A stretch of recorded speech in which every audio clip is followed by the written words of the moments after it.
It is time. It is time to wake up the lions, folks. It's time to stop hiding. It's time to stand up. It's time for Christians to come together, to share their testimony, to inspire hope, and to join their brothers and sisters as we answer the call. It is absolutely time, folks, to wake up the lions.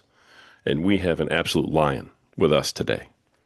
Please welcome to the podcast the author of the book, the audiobook, A Marriage Broken by COVID Provided Diamonds for You. Please, and the upcoming podcast of the same name. Please welcome Jomel Williams Powell. Jomel, how are you doing, brother? Oh, I'm doing pretty good. I'm doing pretty good. Thank you for having me on here on Waking Up the Lions. First Pre- thing in the morning. I appreciate you coming on, man. I really do. You and I have had the opportunity to meet before. I was blessed to have you on one of my other podcasts and hear your story. And you're an amazing guy, man, and an amazing father. And it's an honor to have you on this podcast to tell your story today. And I'm looking forward to sharing everything you've been through with these other folks who are listening. I'm going to throw it right to you, man. hmm Who is Jamel Williams Powell? What are you about? What's your story, brother? Jomel Williams Powell is a man born and raised in Detroit, Michigan. I always tell people a lot. I was in the household. My father wasn't in the household for from my young childhood up to my teenage years. I didn't really have any interaction with him too much. So I just was a product of my environment, like the negative influences of the community, like people that sell drugs and people that do negative things, use drugs, alcohol abuse. Like these is the type of people that I was around as a young man, and I always said I wouldn't do those things because I don't know if you're familiar, but we had a program called Dare when I was in elementary school, and Oh yeah. they constantly instilled in us to not to use drugs, not to drink, and keep ourselves clean. And I hate to say it, but around 17, 18, I failed. I failed there. I failed everything that they taught me. I started smoking weed and started drinking and got into the thing that most young men get into, messing with the young ladies and things like that, thinking that that's cool. And then eventually around 18, 17, 18, that's when I started like selling weed. And it's just like I always tell people like we didn't have a successful businessman in my neighborhood. We didn't have basketball players to come back. So when we seeing successful people, we thinking that's just some. Well, me personally, I'm thinking like that's just something we see on TV. Like that's not a reality for us.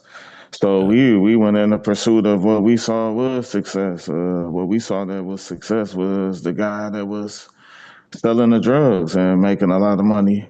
So of Okay. course, I veered off into that path, and I don't know, it just was an emptiness involved with it because, like, I went through a period of time where I was making some money, but at the same time, I didn't like it. It wasn't peaceful. You got to constantly watch out for people that you love stealing from you, and then I had to lie to my mother over and over again about what was going on because she asking me, why are these people keep coming to the house? Why these people keep calling the phone? And it's just like, then it's danger involved as well, because, other people see you doing good with that type of stuff. They don't like it, or some people feel like you in their territory, so that causes a problem. And I just didn't like the stuff that came along with it, especially the part like when you try to go to sleep and people calling the phone, they don't care what type of night it is when they call the phone. And I was just like, I didn't want to do this. And then I got to a point where my name got involved in a situation that I didn't have nothing to do with. And next thing I know, I got people after me, and I don't have nothing to do with what's going on. Like it's just like I feel like the devil caused a lot of confusion when you out there, like, and when you don't have God in your life out there, you could just fall for anything that the devil throw your way because your mind is not on God, and you doing the work of the enemy, so he can veer you off, he can cause all type of confusion, and got my name caught up in some stuff that I had nothing to do with, and here I am. I got people after me, and I went on for about 3 weeks because I was like a little scared. I was a young man and I didn't know how to handle that type of stuff. Like when you got some people after you and people wanting to do stuff to you that are way older than you. Like I didn't want to talk to my mother too much. I didn't want to talk to the police, but I ended up leaving and going to San Diego for like 3 weeks.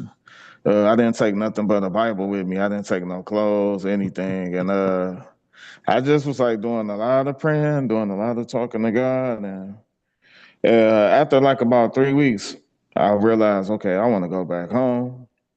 And when I got back home, I didn't go back to none of the stuff that I was doing. I didn't go back to none of my friends and associates I was dealing with. And I stayed secluded for probably about 2 months. And then I got out and went to church with my cousin. And my journey with God continued because throughout that process, like before I actually like left Michigan and went to San Diego, I had started developing a prayer life. And while I was praying, there were times that I felt chills go through my body when I was praying, and I was like, "Whoa, whoa!" Like I kind of felt like it kind of let me know like maybe God is listening to me because I'm feeling chills when I pray. And I was glued to the book of Proverbs during that season too. I don't know why, but it attracted me in a strong way because I remember just seeing a lot of scriptures about the good man and the wicked man. And it was many times that I felt like I could fit in the part of the good and the righteous man, but it was many times that I felt like I could fit in the parts that was speaking on the wicked as well. So my mind was glued and I didn't want to be wicked. I wanted to be the righteous and the good man. So praying to God. I came back to Michigan and transformation started to happen to me when I came back to Michigan. Things that I was in a consistent pattern of doing, I had a conviction about. Like I used to curse like a sailor. I was cursing since I was like about 9 or 10 years old. It was just a normal thing for the kids that I was around, but I started feeling a conviction about the cursing. I started feeling a conviction about the drinking. I started feeling a conviction about the smoking. Uh, but the one that really let me know that God was working on me is when I felt the conviction about the pornography. Like I started feeling like really, really bad. Like, man, this is not cool. I couldn't really explain it, but I'm like, no, this is not cool. And mind you, I got introduced to pornographic material. Uh, I want to say I saw it around like when I was in first grade. Wow. Like my stepfather. I think he thought I was asleep. One morning, and he had something on the TV, and I wasn't asleep. I woke up and seen it, and I got exposed to way more than I should have at a young age. So when I felt the conviction about that, like I found out what was going on. Like I want to say Titus 3:5 talks about the washing and regeneration through the Holy Spirit. Because I wasn't in the church or anything while this transformation was taking place. So I always tell people I had a personal relationship with God before I went to church with my cousin, and from there it been a journey of transformation for 21 years because I'm 40 now. And it's just been a journey of constant transformation, because dealing with the flesh, dealing with backsliding, dealing with the ups and downs of life. But God hands is not off of me though, you know. So I stand before you today, you know, as a man that still on the potter's wheel, you know. Right on. Right on. I love that analogy too. Yeah, 100%. Um, all right. So I mean that's who Joe Mel is right there. And at some point you meet a lady, right? That makes a difference. Oh yeah, yeah. Yeah, after a lot of twists and turns, because you know, I kind of had this idea in my being a part of the body of Christ and being a child of God that finding a woman that I would want to spend the rest of my life with would be like an easy process. But I went through a lot of dating ups and downs with Christian women, you know, and I used to think that I used to think that just because we were two believers and we both believed in the same thing that it'd work, but I found out the hard way that that's not the case. It's a little more complicated than that. But through all of my dating journeys, I went through ups and downs. But I finally met a woman that I felt like I could really, really get somewhere with. Early in 2000, I want to say that was 2014. I ran across my wife at the church, and you know, I seen her from a distance, but I think I told you before, like I didn't really want to approach her or nothing like that because I kind of felt like, man, I know that woman got a man in her life, you know, that woman like that. So I didn't really approach her or nothing like that. But you know, as we started talking to each other and I got to know her, I realized that she didn't have a significant other in her life. And as we continued to talk, we ended up, we would talk when we seen each other at the church, but then that led to us talking on the phone, and then us talking on the phone led to us actually hanging out. And uh, I always tell people I came to her house one day and she fixed me like some chicken and cheese potatoes. And I always tell people I blinked out. Then when my mind snapped back in, I was at a hotel with a tuxedo on. And I looked at her with a wedding dress. So I don't know what she put in her that chicken and cheese potatoes, but Right. I like to tell people that story. But I love it. yeah, but she was just something different, something different. You know, like when I met her, like she was showing me something that I hadn't seen in a while. I hadn't seen nobody like show interest in me. I hadn't seen nobody like show care and love towards me like that in a while since my mother had been here, you know. So she was really attracting me in so many different ways, and I asked her to marry me in October October of 2015, and we got married in February of 2015. Nice. Nice. You're blessed, man. You really are. That's an amazing story. Yes, sir. I know that unfortunately, this story takes kind of a turn because I've read your book and yeah, I've had John before. So Yes, sir. you are the author of A Marriage Broken by COVID, produced Diamonds for You, an Yes, incredible sir. audiobook that I had the chance to listen to. You do a great job narrating it, but the subject matter is very serious. You Yes, sir. want to share your story with folks? Oh yeah, so you know, like you know, of course, we went through the pandemic. That was scary times for all of us, and you know, my family went through a lot during the pandemic because we experienced some of the struggles that a lot of people experience. You know, like marriage struggles, um, loved ones getting sick, losing loved ones, losing friends. So the pandemic was a pretty rough time to live through, and we just didn't know what to expect. Like so, you know how that was. We didn't do a lot of hanging out, and of course, we were having marital problems, like most people do. But ours kind of reached a peak during COVID, where we had a separation for about a year.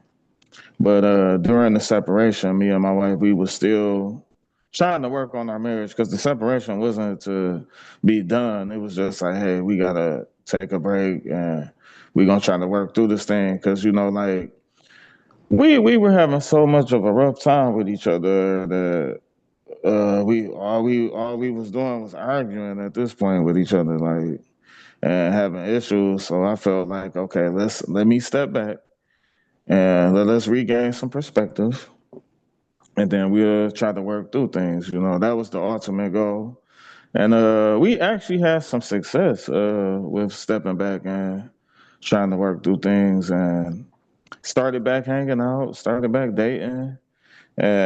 We became friends again. And next thing I know, she was surprising me, letting me know that she was pregnant.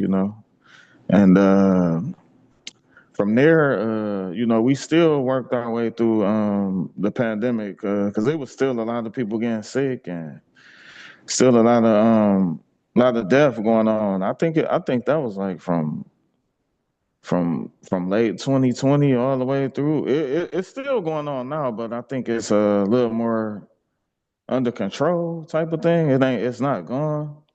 But once she reached the third trimester of pregnancy, that's when she caught COVID. She made it from the first almost the whole first 2 years without contracting it, and contracted it during the third trimester.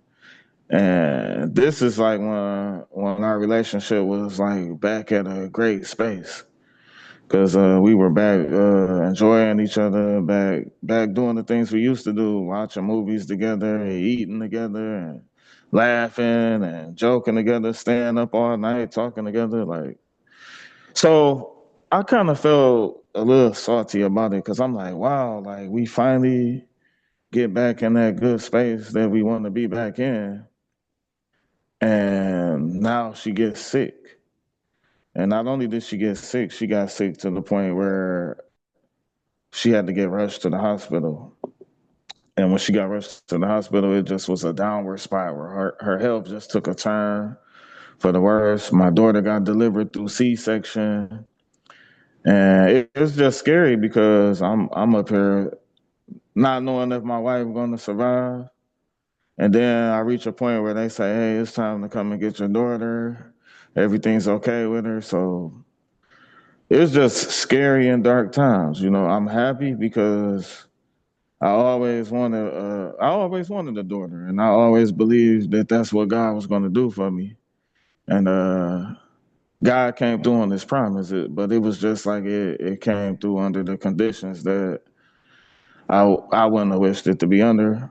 Right. So it was just a scary time, like 'cause I was in my late 30s, but I never had experience with raising a child. Like, my nieces and nephews, and when they were babies, I'd pick them up and things like that. But after I was done holding them, I could get them back to their mother. So this time it's like, no, you got to lock in and figure it out. So I was able to get through those times, not on my own strength, just constant prayer and prayers of other people, and just the motivation to do it because my father not being a part of my life always was a motivation to me, that I would never go down the path that he went down. Like, and I would never be the type of father that my father was. So I got it. I got it. I jumped in the game and was able to make it 4 years. 4 years with my daughter. So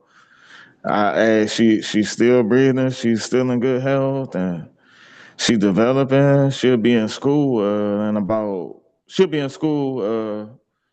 soon as the school season kick in the fall. And I just look back at everything and just thank God that we made it this far. My wife is doing pretty good mentally and spiritually.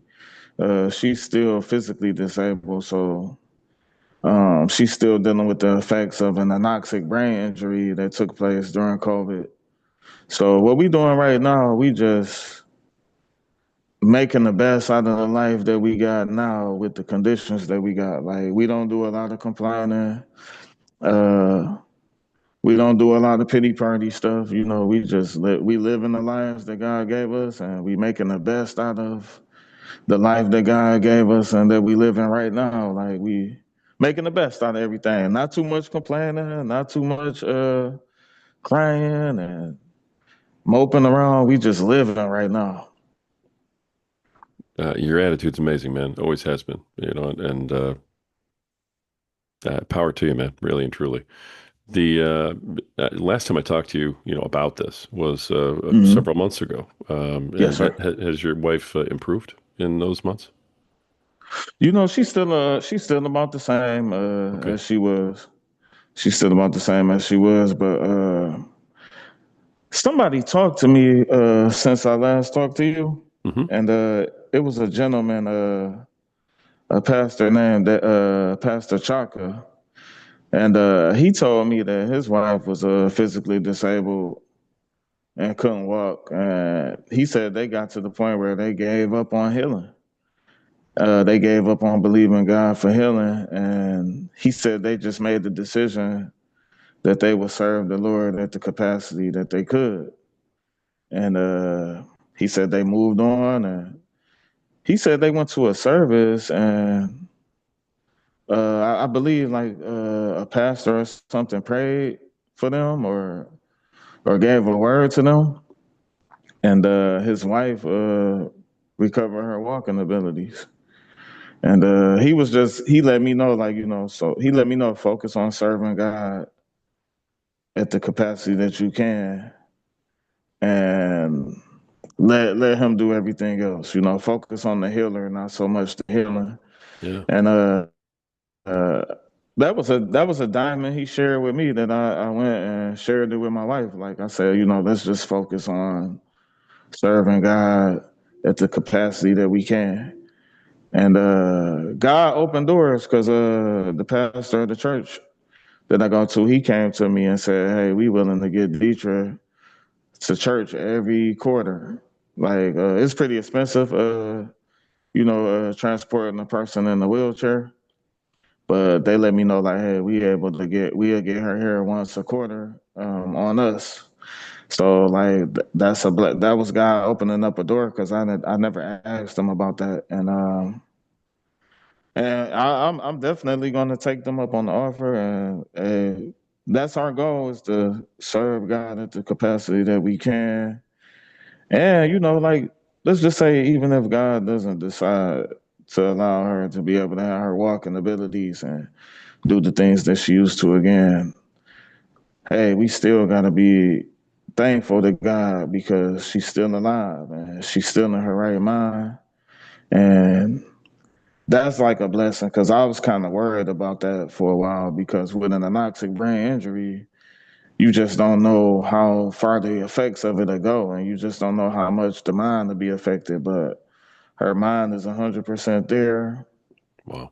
and like we thankful for what God has already done just with her mind. So if we don't get the full healing, hey, we'll still praise God and still move forward, and we believe in Him for it though. Yeah. I believe that about you. I really do. And miracles happen every day, man. But you have to be open to them. Yes, So sir. that's amazing. Yes, sir. The book then, A Marriage Broken by COVID, produced Diamonds for You. This is your story, and so tell everybody, kind of how the book works, what they can expect from the book, and what are your diamonds, man? Oh yeah, yeah. So with the book, like I started writing it while the story was going on, and it was just like me writing it with hopes that God would get the glory somehow, because I feel like in all stories of tragedy and sorrow and brokenness that come upon the believers, God gets the glory out of it somehow. So I started writing it where we were, and I left it with a cliffhanger because the story is still ongoing, even as we speak right now. And I was just taking people on a journey of things that God taught me because when I was sitting in my trial and tribulation for so long and sitting in that dark place, and Couldn't visit my wife for so long. I couldn't visit her for like almost 2 months. So couldn't go nowhere, couldn't do anything. So I had time to sit. I had time to pray. And every doubt that I had about God and about the word, he gave me clarity because it wasn't that something was wrong with God. It was just something was wrong with my way of thinking. So the diamonds that I share in the book are wisdom gained through suffering, change of perspective, and enlightenment. Like God had to enlighten me about what the Bible truly says about suffering. And God had to teach me life lessons hands on that made me eager to want to share with other people. Okay. The the book itself, it does definitely leave you on a cliffhanger because you also said that it's the first of a series. Oh, yes, sir. So, my question for you, of course, I mean, I know you a little bit. When's the next book, brother? And, when you going to let everybody in on the next installment? And are you waiting to see how things develop in your life before you write that? I've been thinking about it a lot, but I kind of feel like it's not time to put it together because when I put the first one together, everything kind of flowed. It was a process, though. It was a very not a very long process, but it took time. And right now, I've been brainstorming and thinking, but what has happened? My wife has started working on her the story, like where she's telling about some of the stuff she wasn't able to talk about when her voice was gone. Oh, wow. And I'm thinking, I'm thinking the second one might come from her perspective. Wow. Wow. With and and her good friend is willing to be the reader on her behalf and everything. So I'm kind of thinking the second installment gonna be more geared on her sharing her story. That's amazing. That'll be a great sequel. That really will. Yes.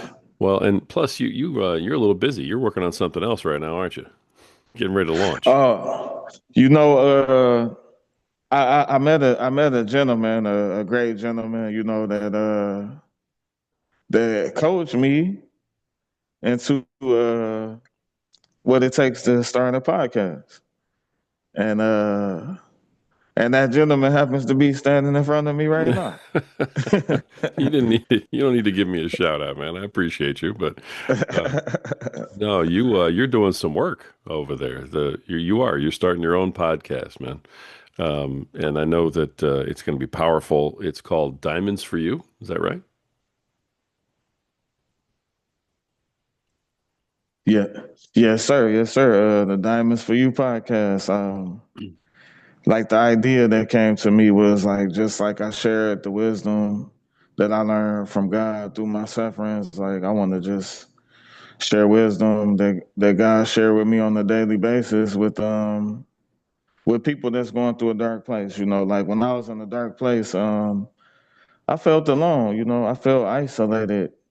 I felt singled out because I was the only one that I knew that was like dealing with the things that I was dealing with. And I just want to create a space for people that feel like that, just to let them know, like, you're not alone, or there is somebody else that been through some similar things that you're going through, and just want to be a form of motivation and encouragement in a realistic way.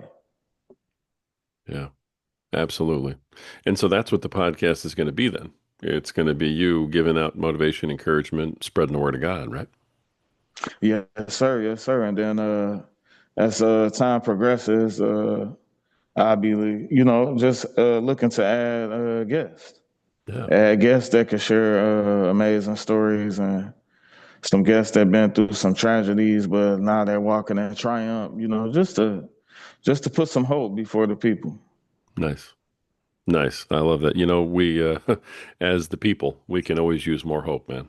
always. Yes. And Yes, we sir. need everybody out there doing it that we can do to help lift everything up. So I'm proud of you, man. You've made some great strides in getting this thing together. So Yeah, and like I say, I appreciate you sharing the game with me, you know. it's all good, man. Absolutely. As soon as I met you, I was like, you know what? You need a podcast for sure. Absolutely. You and you did a great job narrating the ebook. You really did too. So it's something everybody should go check out. I got mine on Audible, and it's A Marriage Broken by COVID produced Diamonds for You. Go check that out over there. The podcast is going to be out soon. We don't have a Yes, release date sir. yet, but because this takes maybe 5 weeks to get out, I'm pretty sure that by the time this episode comes out, people are going to be able to find your podcast. Yes, Diamonds, sir. Diamonds for You by Jomel Williams Powell. So make sure you guys look that up. And I'm guessing that I'll have a link for that in the show notes. So if there's a link in the show notes, Yes, sir. that means it's out. All right. So click that link in the show notes. Go check out this podcast. But I'm not done with you yet, man. You don't get to leave. I'm just promoting your stuff. You're not done yet. One of the things we talk about in this program is spiritual warfare in a big way. Yes, sir. I mean, to say that you've encountered some of that in your life is a gross understatement. And uh, Hmm. and I know you recognize a lot of it now. Um, Yeah. if you could speak to that, some of the spiritual warfare that you've encountered in your life, what forms has it taken, that type of thing, and how'd you handle it? You know, the first actual clash with forces of darkness was within my first year of transformation. And it was very strange to me because I had thoughts in my head that were cursing God. Hmm. Like it was saying negative things about God.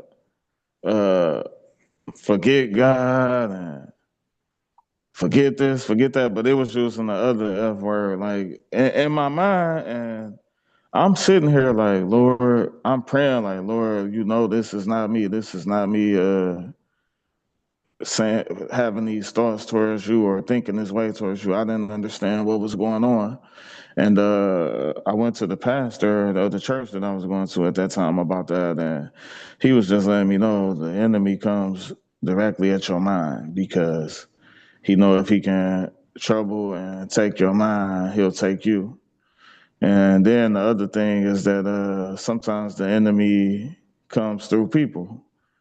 Like I said, I'm one of them people that believe that if people don't have God in their life in no form or fashion, that they could be just easily influenced by the enemy. And one of the things that happened is the girlfriend that I had before my transformation, one day she just showed up at the house and was just kind of like trying to grab on me and stuff like that. And I just was like, no, I just was telling her like, no, we can't do that. You know what I'm saying? Like I'm on something different right now. And so I just feel like the enemy comes at your mind.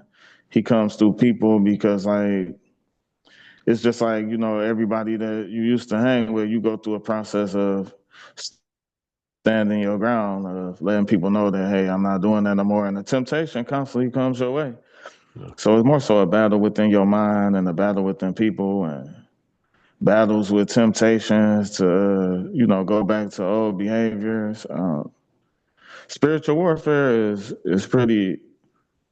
I don't think we spend enough time talking about it. Like being that we wrestle not against flesh and blood and unseen forces, and being that the Bible talks about the wiles of the devil, and I remember looking that word up, and one of the words for it was like strategies and schemes.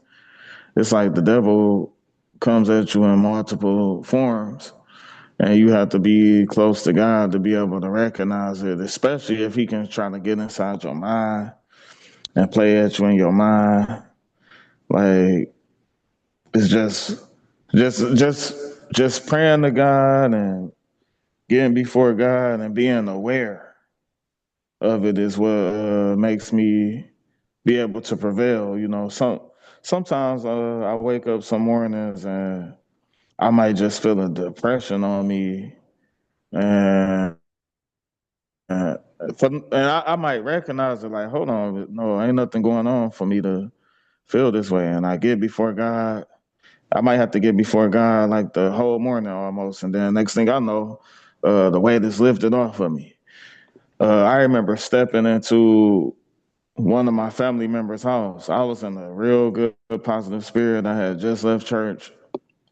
Next thing I know, this heavy sadness just came upon me out of nowhere. And I was able to recognize it and go to God and pray and get it off of me. Like, so it's just like when we unaware, like these type of spirits and vibes can take control of us when we unaware, like, the enemy could pull us astray sometimes. But just being aware that we got spiritual forces working against us and being aware that they come in many forms is like the key to making it through and prevailing. And it's constant. It's constant because like you could be around your brothers and sisters in the Lord. The enemy is there trying to cause division and disruption amongst brothers and sisters of the Lord. Like so, we got to be prepared in every way. Like because he tries to turn us against each other. He tries to put wicked thoughts in our minds about one another, and it's just so many ways and so many forms that spiritual warfare takes place that we got to be aware and we got to be prayerful and just not let it consume us and influence us. Yeah. Wow. The amazing part of your story is even at a young age when you were first kind of getting close to God, again, and you were coming back to it, that you were able to recognize it when it was hitting you. Because most of us, we Yes. don't we don't get that until after it's happened and we're looking back on it going, "Oh, that's where that spiritual warfare was hitting me." You recognized it in the moment. Yes, sir. Yeah. Yes, Um, sir. And any idea yeah, it how? was like,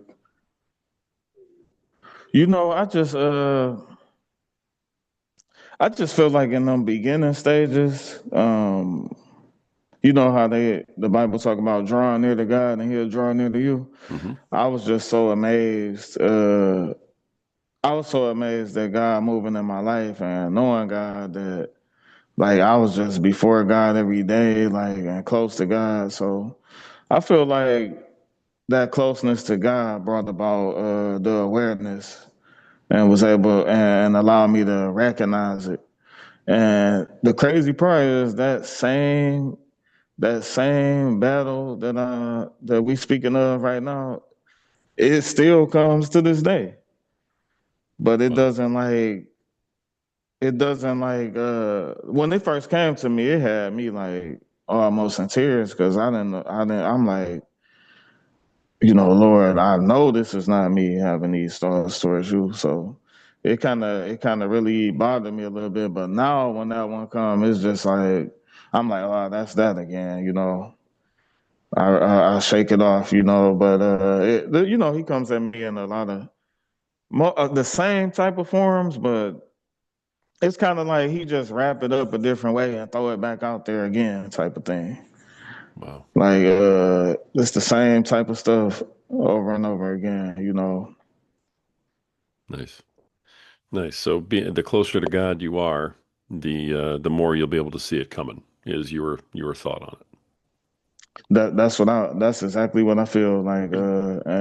With no connection with God, it's going to be really hard to get through those things. For sure. Wow, man. I know you've been through a lot and been through a lot of that. I appreciate you sharing those things. Oh I, yeah. I do want to ask you one more thing. Yes. While we have you on here, we're all called to build discipleship, of course, and to spread Hmm. His word and so on. You've done it. You do it through your book.